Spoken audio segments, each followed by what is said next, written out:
retained abiding faith in the Black Stars, even in the periods where they underperformed. And I'm gratified that they have justified that support with this splendid qualification display. Mr. Speaker, in the aftermath of the qualification, a number of issues have come to the fore, which I believe merits our attention.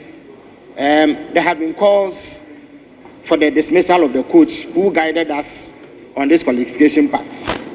Mr. Speaker, I believe that these calls are a bit unfortunate and they are misplaced, because the man who has guided us to this qualification in stellar fashion is best placed to prepare the team for the competition itself.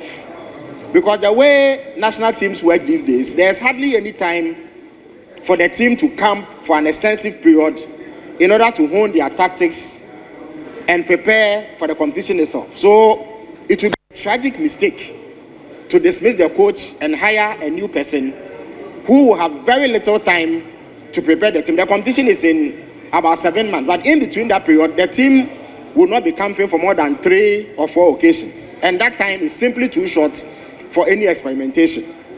The second issue is that there have been a flurry of requests by some Ghanaian players born overseas or who are playing overseas to be considered for selection.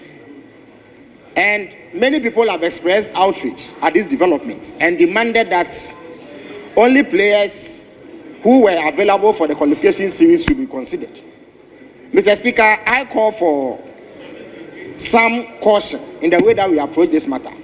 It is true that there were some players who rebuffed our entreaties in the past because perhaps they were hedging to see if nations who have a higher profile in international football will give them a call. But there are areas in the team that require some improvements.